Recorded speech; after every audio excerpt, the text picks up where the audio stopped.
What's going on, everybody? Eric Lindquist at Stochastic here on the Odd Shopper channel, coming to you with another edition of Lindy's Leans, Likes, and Locks. Hit that like button, subscribe button, notification bell. Goes a long way for me on this video. Goes a long way for you. That way you become a prize whenever great content is going live here at our little neck of the YouTube woods. Shout out to producer Jacob, who got here a little bit early for me, 15 minutes early, so we can go watch some NBA Game 5. Hey, this is the last time he and I get to watch the NBA here. It's not, I made that sound like we're living next door to each other. That is not the case, but if this is the last time that he and I get the opportunity to watch a Game 5, you're damn sure we're going to be enjoying it here, because the NBA, not until the end of October. That sounds terrifying. But hey, the MLB streets, a decent little start here. We'll continue tracking things. Hopefully we can get a little bit of momentum. Most of my plays, though, coming from the evening window of games. Very much looking forward to it. And hey, 15 games here, not a lot of time to dilly-dally. Check out BetMGM. I'll talk about them a little bit later. That's there in the video description box below if you want to get a head start on things. But as I said, I got basketball to watch. I got baseball to talk about. Half an hour coming down the pipeline, at least here for you. Producer Jacob, let's get to the picks. We start with the low strider, who's actually kind of a buy low spot, I would assume, coming off of 8 earned runs against the Mets. What are we doing here, Spencer? Anyway, he's still good. I'm going to not read too far into it. He's facing the best possible team for a bounce back spot.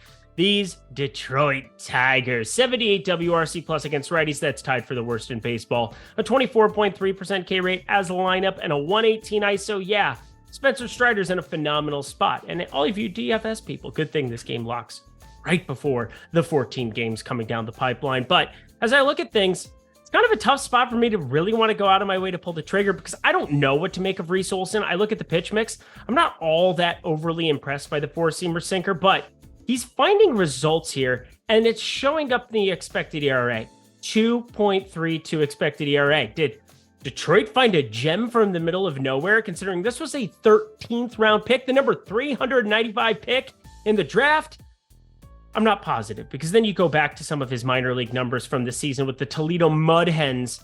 He had a 6.38 ERA, but they obviously like something about him to have called him up despite being terrible. And part of that is Detroit fell by the wayside. Well, now they're falling by the wayside again, because they haven't won a baseball game in the month of June.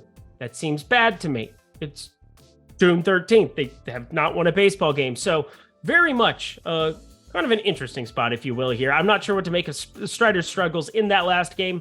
I'm going to be writing it off for the time being, unless something just majorly shows up in terms of velocity and falls off the planet. And then, well, you don't want to be invested in this game anyway, so I'm starting it with a quick and easy one. We know the lineup's decent. We know the Atlanta lineup can put up runs, and yet 8.5's a big number if you're having Strider out there just mowing dudes down, which he should be doing against Detroit, even if he does give up a run or two. But under 8.5, it's going to be the lean here in this spot. Not sure I want to be doing with anything with this one, other than maybe Matt Olson home run. We can maybe go down those streets.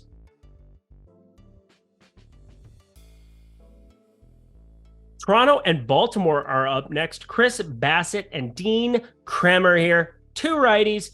Chris Bassett's starting to get a little bit of results to show up for him. 34.8% hard hit percentage, a 242 expected batting average. The K stuff, not really there at 21.2%. And I really don't like this little quote that he threw out there the other day saying he doesn't like advanced analytics.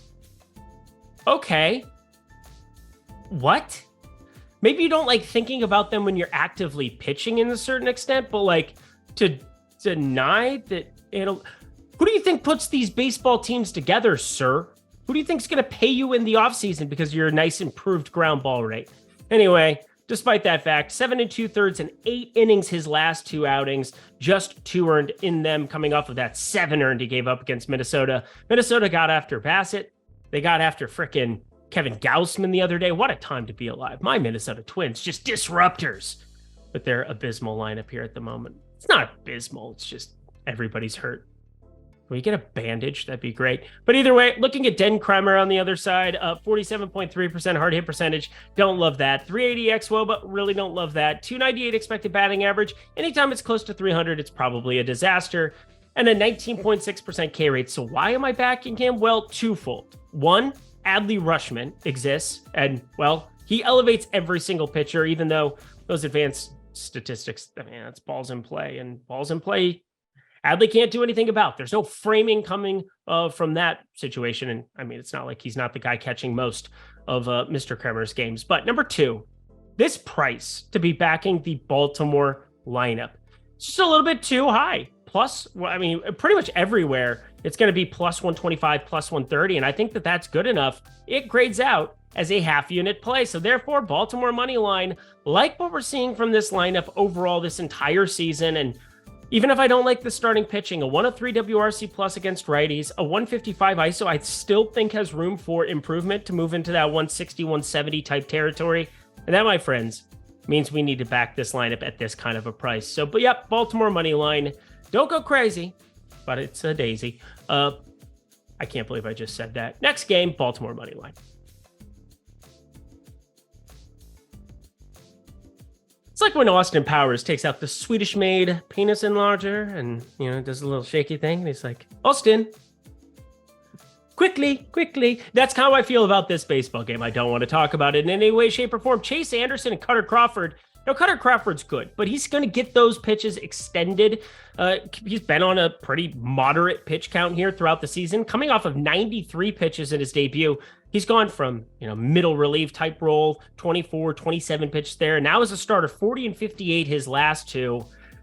3 innings only in those ones. I'm going to be paying very close attention to what's going on with Cutter Crawford and a pitch mix because he's actually good. But if it gets to that Boston bullpen, not my favorite thing to be looking at. Wind was blowing out pretty heavily to left field there today, even though Boston's not putting up runs, and I didn't really like the prices on it. So I'm happy that we stuck away from this game the other day with the lean on Boston minus 1.5. And hey, it's going to be the identical play here with Chase Anderson on the mound.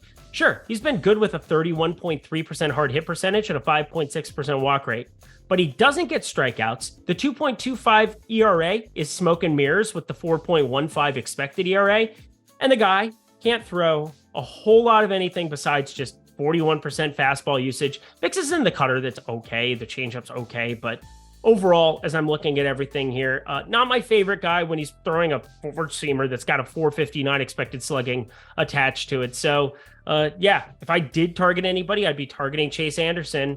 I don't know what to make of Cutter Crawford's pitch count here in this spot. So I think it's just a stay away once more, just a lean. Boston on the run line. Another game that I'm not really sure what to make of. We have 2 stud pitchers, well, at least in name, Luis Severino and Max Scherzer. And Luis Severino, I think we could kind of see some early struggles coming from him.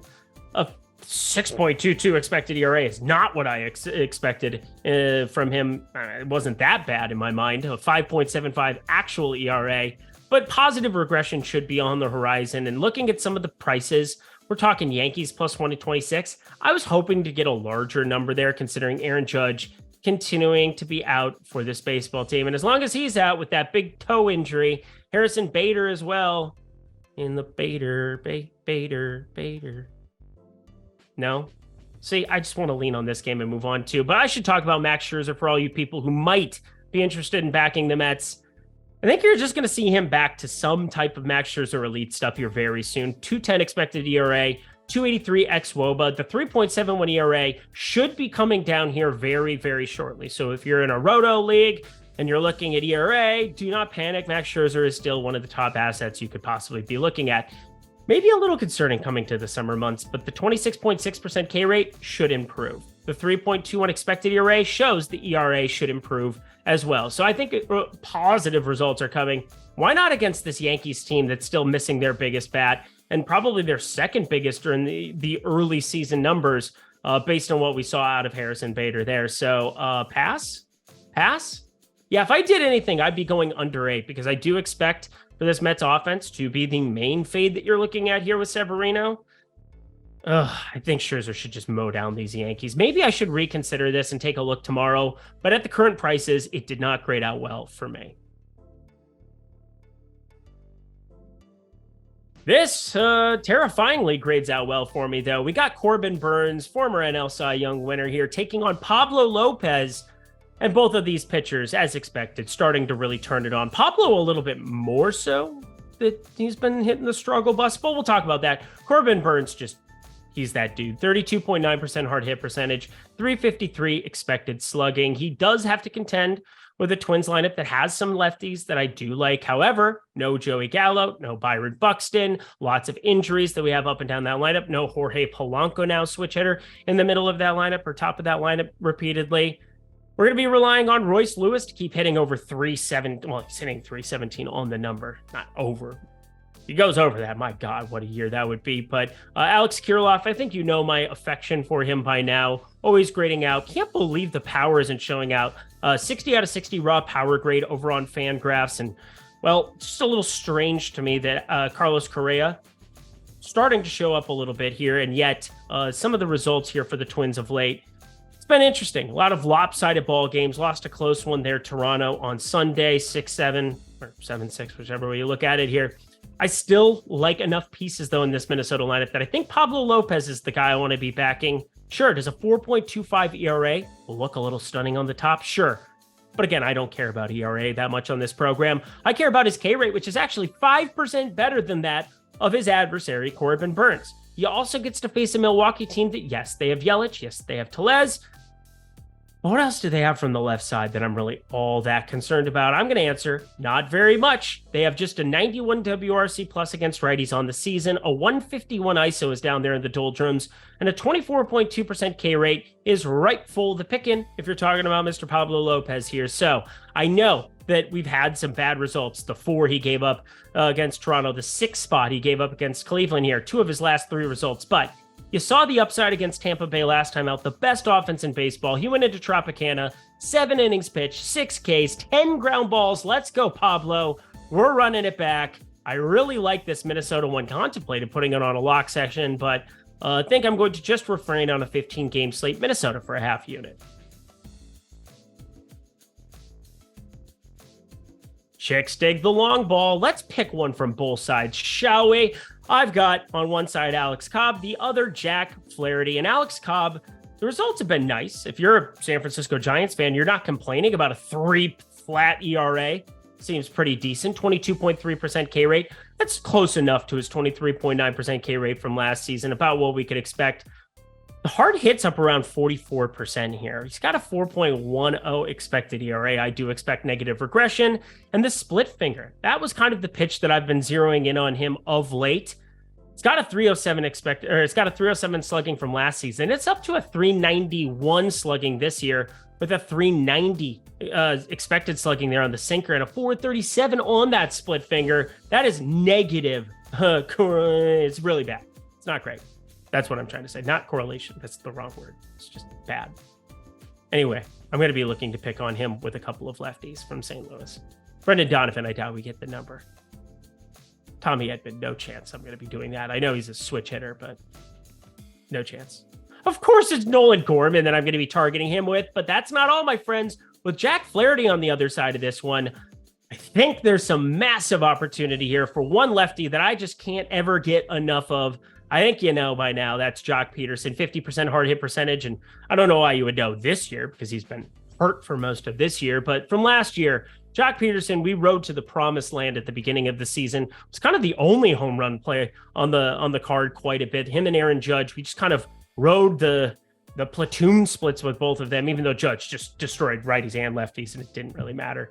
Actually, even had better numbers against righties. Dig into them. But, friends, Jock Peterson, 601 expected slugging. That's ridiculous. A 50% hard hit percentage, 422 xWOBA, a 12-degree average launch angle, and he's out there playing golf.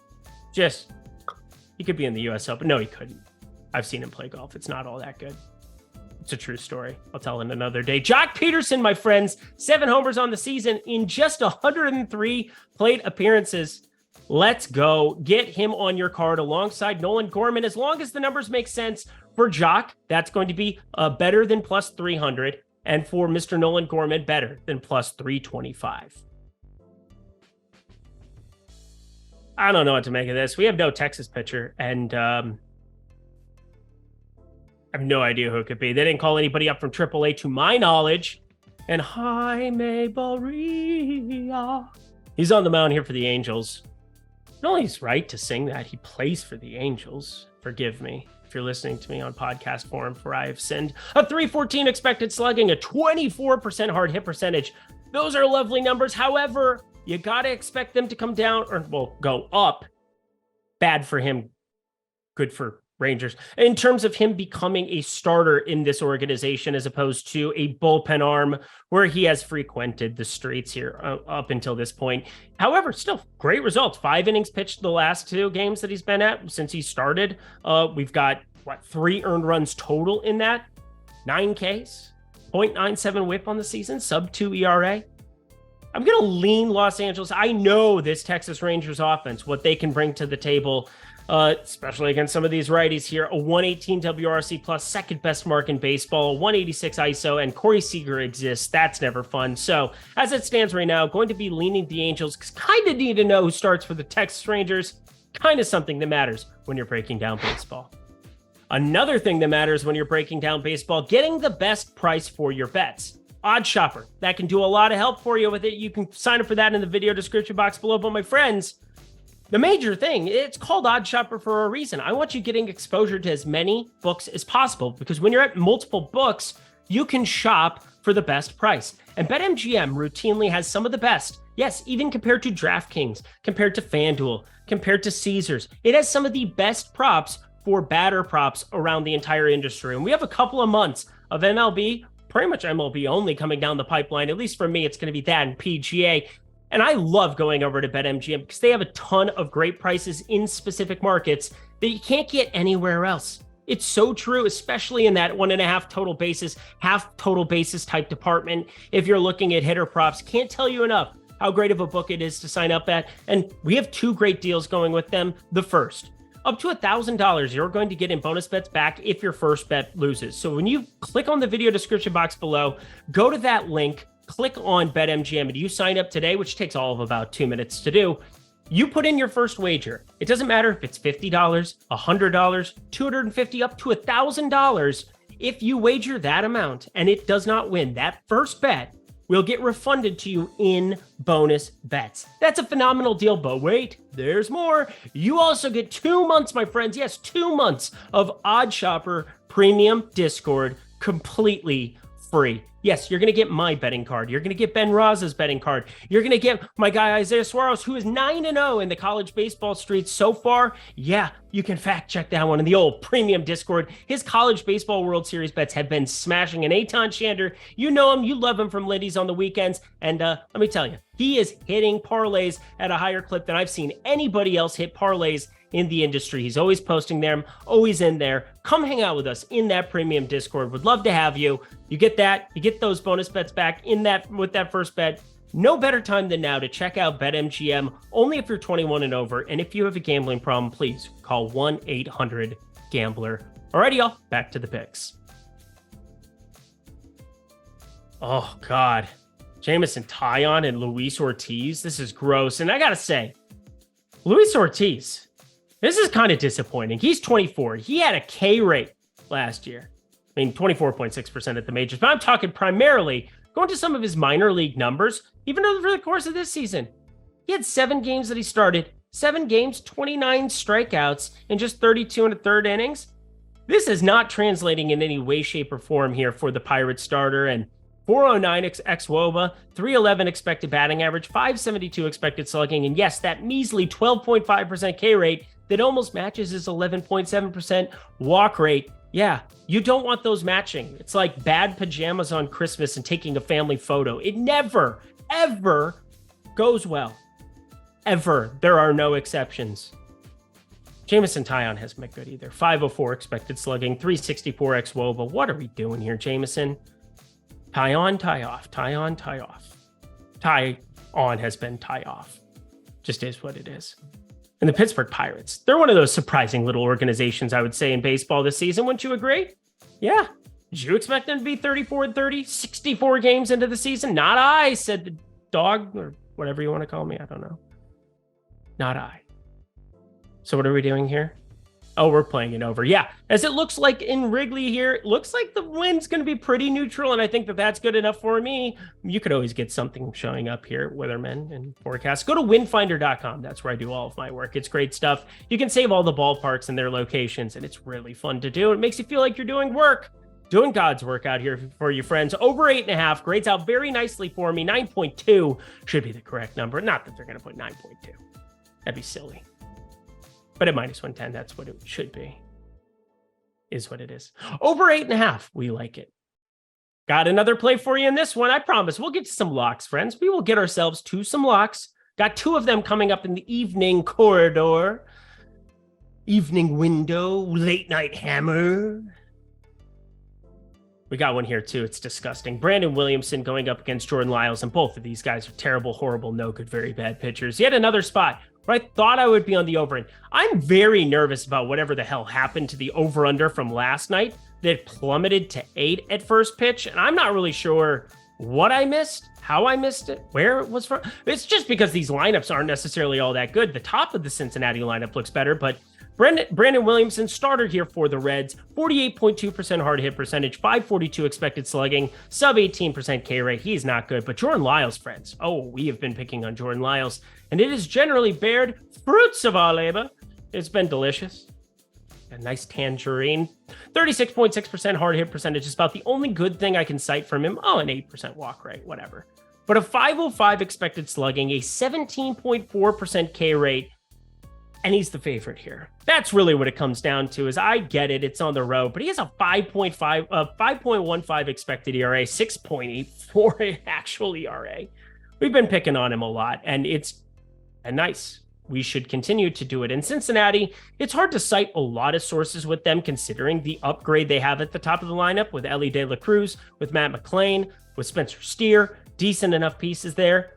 Well, you're over here, you're over there, you're Spencer Steer. 91 WRC plus. Hard to even cite that and say whatever against right-handed pitching. Think they'll be better going forward because of those two up top specifically. They're stud youngies. So there you go. Cincinnati money line.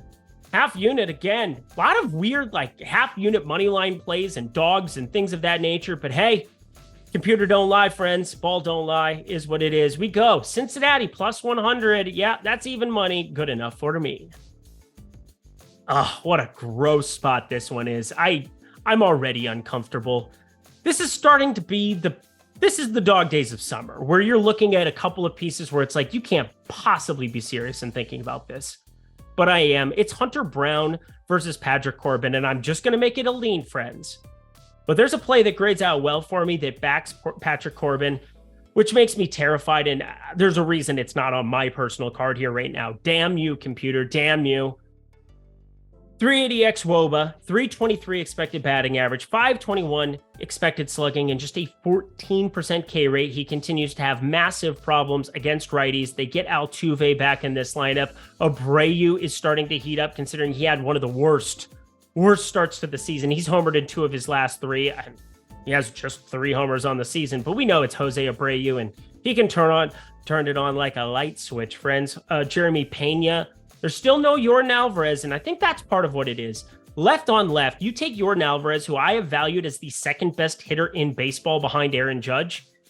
I very much downgrade this lineup beyond where this minus 250 number is grading out. Houston on the money line, but I'm going to the run line.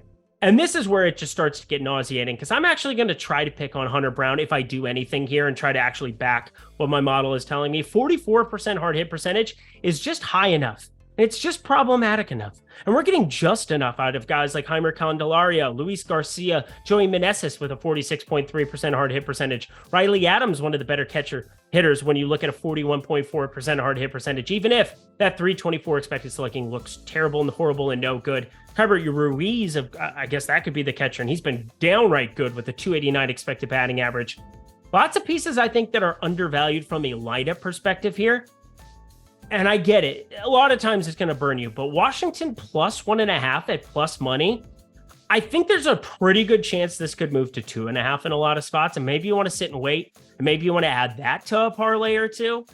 But as it stands right now, if you're looking for a standalone play, the thing that grades out the best for me, we're not going to be going for some righty power against Corbin and trying to hit a ball into the Crawford boxes, is Washington plus 1.5. Yeah, it didn't feel good coming out of my mouth here. It's pretty nauseating. You could maybe take a sliver and try to put it on the plus 220 best available line here on the money line.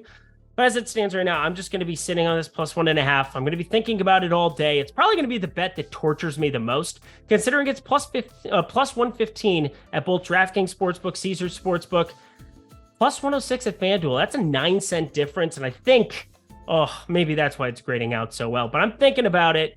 You should think about it too, although it feels terrible. 5 more games to get to, friends. Hit that like button, hit that subscribe button, hit that notification bell as we go to Sleepless in Seattle. Yeah, we got Edward Cabrera coming off of a blister issue going up against George Kirby here. And let me just find that blurb here one more time because it kind of bears repeating. He left his last start with a blister on his right hand. He is right-handed by my count. And yet this run line sits at 7. Now, this speaks to the nature of this ballpark. I think that definitely part of it here. If it were in Miami, if it were in Seattle, I think either one of those spots, 7 would make sense if both of these pitchers are healthy coming in. But I think there's enough risk, and it's hard to really quantify in terms of data, and that's never a fun type experiment for me. But it's still grading out okay on the over of 7 here, which is kind of why I'm trying to talk myself into it. It's hard. George Kirby's been much improved this season, and even I've noticed it. I've never been a diehard fan. He's got just a 20.3% K rate. He does have that 263 xWOBA that's a little bit interesting to me as well, where it's like, or 263 expected batting average, I'm sorry, where that's just a little bit on the higher end here. And we know how these Miami pieces hit for average with Araz. They hit for power with the likes of Soler and De La Cruz. The over of 7 is what's grading out well here again, and yet it's not going to be making my card. It very easily could have, because again, Miami's lineup, they've just been outperforming here at the top of it all season long. That's why they're 37-29. Seattle just 31-33 here on the season, and yet not going to be tangling with it as of right now. So there you go. If you're thinking about it, I'm thinking about it too. Over 7, just a lean for me. Let's lean with it, rock with it, lean with it, lock with it. Yeah, there we go. Let's throw that one in spicy. I'm spicy like that. We've got Philadelphia Phillies. We got the Arizona Diamondbacks, and this is going to be a doozy, friends. Zach Wheeler on the mound. Talking about one of the best pitchers in baseball, Zach Wheeler on the mound. Against another Zach, spelled with an H. Looks less cool to me. Sorry to all you Zach with an H's. Just more passionate. Zach Morris, wasn't that? That was CK, right? Oh no, I'm Eric with a C. The CK thing is going to exist forever.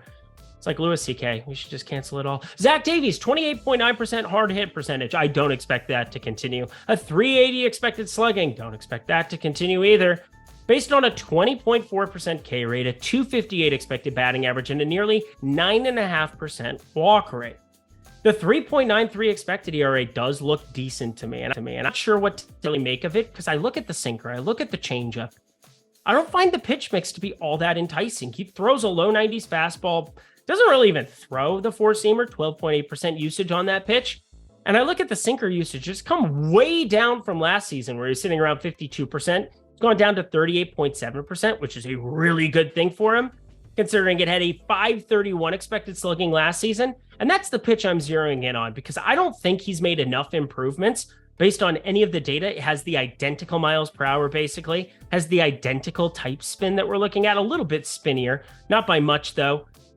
But to be a 339 expected slugging compared to last season, I don't see it here being consistent. So I'm going to just say, I'm just going to throw it out there. Zach Davies is expected for a regression, whereas our dude Zach Wheeler is just damn freaking good. How could you not like him in this spot going up against Arizona? It's just, I get Arizona's offense. They've been scary at times. Corbin Carroll is the truth. They have a 108 WRC plus and just a 19% K rate against right-handed pitching here on the season. But Zach Wheeler, guys, he defies any of that worry. 285 xWOBA, but 343 expected slugging, and a 27.2% K rate, 5.3% walk rate, a 3.26 expected ERA, which is way lower than his 3.91 ERA. Friends, How am I getting inside of minus 140 on this when I have this projected closer to minus 155? It has to be a lock. All your parlays start here. The buck stops here, if you will. I don't know. I don't really like that saying. Philadelphia, money line, lock it up. My favorite play on the board, period, end of story. We continue on our merry way. 3 to go. Another spot where there is absolutely no pitcher listed by any of the books here at the given moment. Yet, I think we know who we're going to be getting from both of these sides. Tampa Bay, we got Oakland. We're going to be leaning on a minus 1.5 because that's what we always do against Oakland. But Yonny Chirinos probably going to be the starter for Tampa Bay. And Mr. Hogan Harris, based on the fact that he pitched on the 7th, look at me doing the math for the people, I expect him to be the pitcher here on the 13th. Yep, math checks out. It should be Hogan Harris. But Yonny Chirinos, assuming it's going to be him, 2.60 ERA, 0.95 whip. He's very good at throwing of the baseballs. It's just a question. Will they extend him past 80 pitches ever? Hell, he went 5 2/3, ran into a little bit of trouble against Minnesota there. They pulled him there before the 6th. Otherwise, could have very easily been a quality start there for the young man, but has not been extended past 85 pitches all season long. Just 65 last game. What are we doing there? Just be careful of the K props going up against Oakland. I know a lot of people like to target it. Everybody likes to cite it. Oh, Oakland, 25.4% K rate against righties. I'm kind of making fun of myself there because I'm pretty sure mainly I've been shorting a lot of K props on Oakland pitchers on the other side because none of them should have some of these K rates or should have these pitcher props of 4.5, 5.5. We've shorted a lot of them pretty successfully lately. Hogan Harris might be added to the fray if it ends up being him. He has just an 18.8% K rate. Does have a 354 expected slugging and 203 expected batting average on the season. Pretty limited sample size, though. The ballpark, always nice to be pitching in. Never good, though, when you have a 6.46 ERA, 1.30 whip. He's fallen on hard times. Kind of unlucky based on some of his underlying numbers, I will say that much. But it's Tampa Bay. We know what they do. Just smash everybody. 124 WRC plus against right-handed pitching so far this season. And it just so happens Mr. Hogan Harris is lefty, which means Tampa Bay's even better. 156 WRC plus. It is make-believe looking at that number, friends. Make frickin' believe. Make new friends. Tampa Bay minus 1.5. We lean. I'm moving on.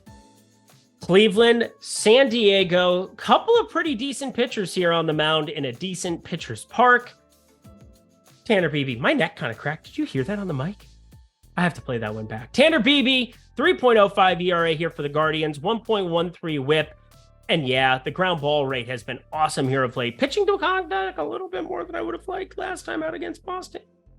We did get the 6Ks, though, against Minnesota, and that's what we wrote him in for. And, well, we'll talk about that on the other side. I should jump over to Mr. Musgrove here first. Joe Musgrove on the mound, and, well, after dropping a weight on his foot, things are starting to come together a little bit nicely for him here.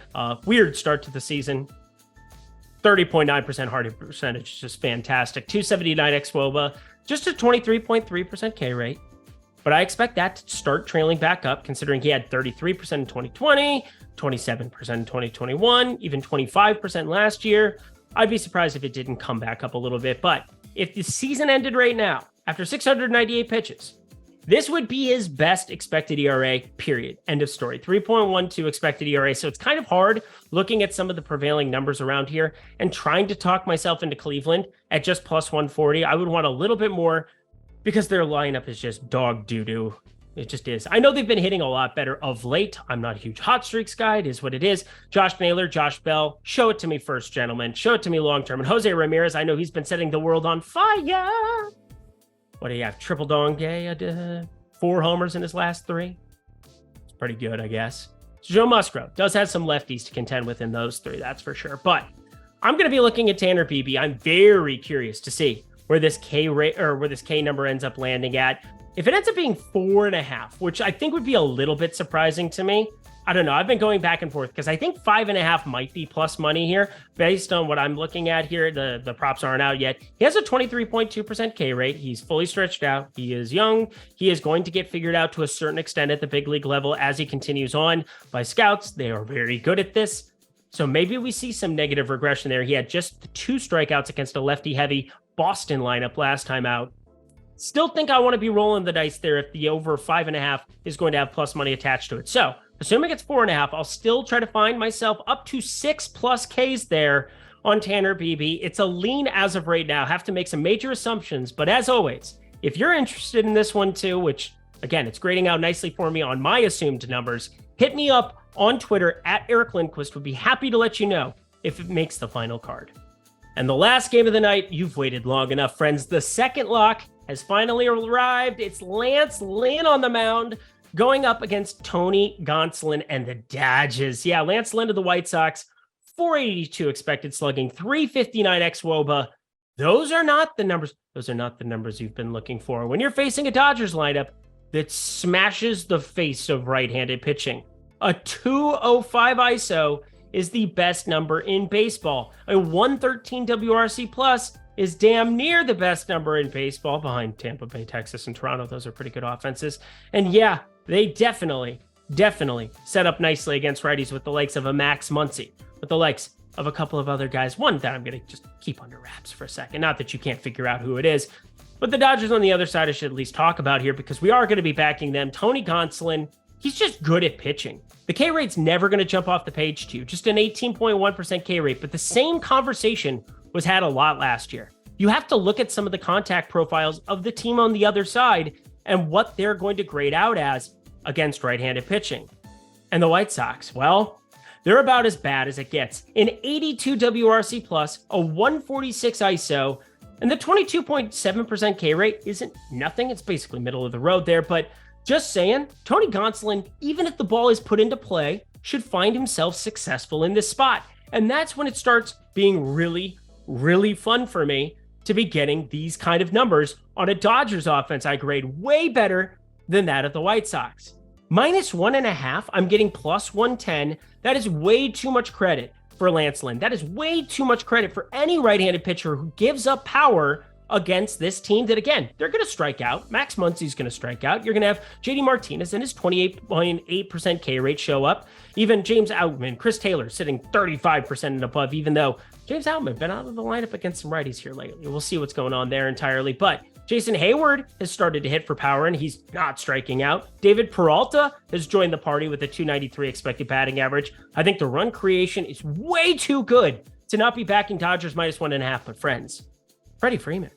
Freddie Freeman is friends. He is lovely. I love everything that he's doing. And how about a 17-game road hitting streak? I know they're going back to Dodger Stadium for this one, but thought I'd just throw it out there because that's what research does for you. 436 xWOBA, 343 expected batting average, 625 expected slugging. And to the guy last time, I'm also probably going to be betting him to hit a home run. It's going to be higher than +360, and therefore I'm probably going to be betting that one. So as long as it is, I'm going to throw that on the card. But Freddie Freeman over 1.5 total bases has been the print fest of the century. I want to keep riding it like a rhinestone cowboy. See, I had a great talk about game, and I have to go ruin it like that.